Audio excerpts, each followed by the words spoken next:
it worked really well. So as soon as the expression of these beings was known, it worked really well, and straight away we were told to come here to this planet in this solar system, because the energies were right here, to start creating the universal embodiment. And that is the grand plan of creation. First of all that side, then that one came in, then bringing them together.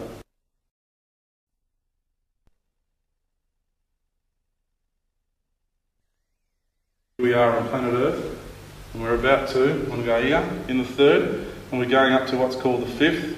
We'll be in very much a lot of the golden light, not totally, but in a great deal of it. And once we jump here into that, a holograph within the fifth, we're not just going to be a part of the fifth, okay? We're not going to be totally with the fifth, we're going to be in a holographic bubble within the fifth dimension, okay? Because don't forget there's a whole lot of different harmonic series within that, okay? But the project we're doing here needs those frequencies. It's the right frequencies, the right dimension for this project. Once we go into there and we start living, the energy is going to reverberate right throughout the whole of creation, like that. By us going up there into this golden age very soon, right, the energy will reverberate out throughout the whole of creation and start shifting things. Because this is new, this is brand new what we're doing here. What you're a part of here is very, very important in all of creation. This is no small deal that we're here. You're revered out there, and all these other frequencies and all those other star systems out there, you're absolutely revered. It's a very difficult thing to come here into this reality and do what we're doing. Very much honoured and very much revered. Okay? So you're very important beings, and this is the process at hand. It will totally change, it will have repercussions throughout the whole of the universe on all levels of existence.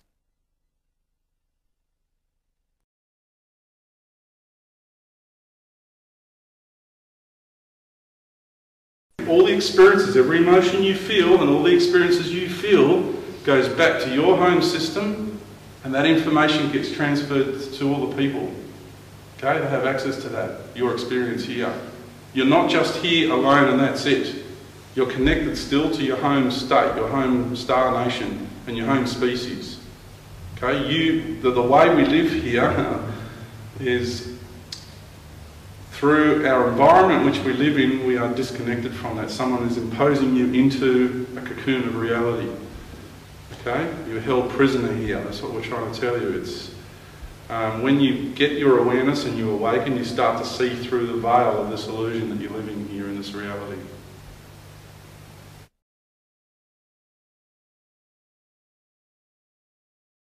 Now, Ra-Pa-Atal comes to this planet, and because he changed his ways, he was given a bit of he was rewarded in a sense, and everything goes in cycles. So he was allowed to come here and build a monument which marked the cycle that marks the beginning of the cycle to end all cycles. So we have a symbol that is known in every culture as the circle and the cross.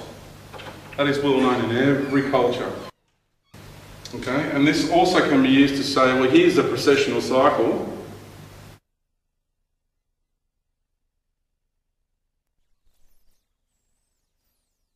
The true precessional cycle, everyone says it's about 26,000 years.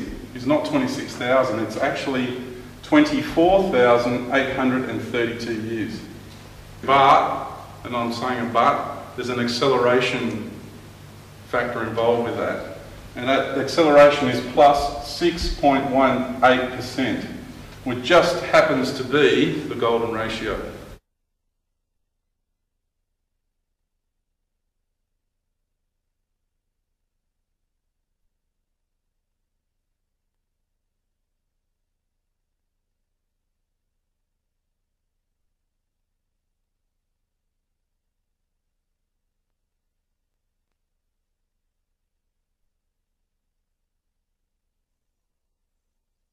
Now, if we mark this as the beginning of the cycle here, this is when the Sphinx was built, okay? The Sphinx was built 24,832 years ago by the being called Ra-Pa-Atal, who is the leader of the armed forces of Orion. He's also known as the Lion King out there, because he's he's also taken on genetics of the lions as well. He did that for himself. And he's also known as the winged dragon of Ra. Now he built that with Thoth. Together they built that. Now the reason they built it in the shape of the lion was to honour the lion beings for the help that they helped him turn around and helped him turn his race of peoples around out of that energy of war to save his peoples and return them back to the energy of God. And it's a monument that represents peace between the serpent tribes and the bird tribes. That's what it represents. It's a monument of peace throughout the whole universe. Very, very important monument.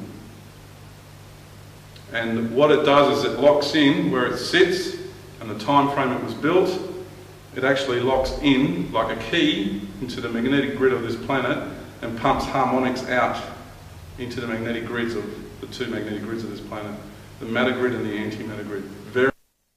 And how were they built? Let me tell you how they were built. Well, it's simple. They just use sound, frequency.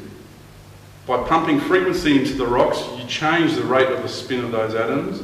Therefore, you change their molecular structure. Therefore, you can actually get them to levitate. And this is no mystery. There's Buddhist monks with their big horns that can sit there and they can pick up a big boulder and make it float in the air for you. You can go there and ask them to do it for you. Okay? This is no mystery. Okay? Everything is sound, everything is frequency. All of Nikola Tesla's research was about frequency. That's why all got shelved by the Morgans, because they knew what potential it had, okay? So it's just frequency. They levitate and you can push it with your little pinky after that. Just walk it into position. And then once you get the rock into position, then you blast it with a frequency again to return it to its actual molecular structure. And because they're just slightly pliable as well, they just dropped into position. And that's why you can't get a piece of paper between the rocks either, because once they dropped, as they were dropping, they were also moulding into position. Just ever so slightly. And that's how it works. It's very simple. Built them very, very fast. In no time at all. And no, Khufu did not build the Great Pyramid.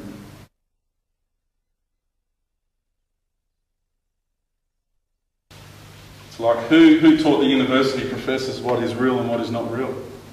Where did they get their information from? And the people that taught them, where did they get the knowledge from? And when something gets discovered, who gets to say that that's officially true or not? It's a group called the peer review. You've got a handful of people that tell the rest of this world what is real and what is not real. Oh, what kind of power is that? Talk about control. Okay? And the evidence is overwhelming. It's all around everybody. If you want to see if extraterrestrial life exists, it's all around you. Just open your eyes. It's written in every culture. Every religion has it written in there. Even the Christian religion. If you know what the Star of David is, it's a Merkabah vehicle. It's a light vehicle. Okay?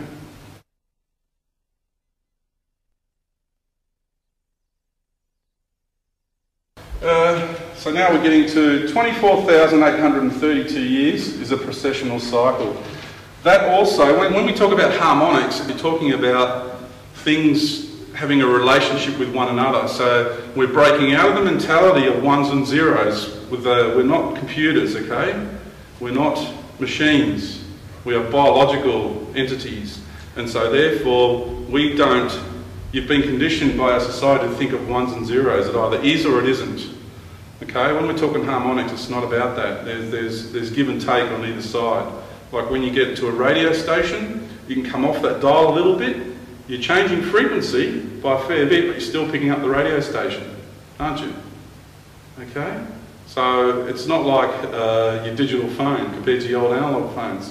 While the signal was weak, you could still manage to have a conversation. Now it just drops out. It's not there. It either is or it isn't.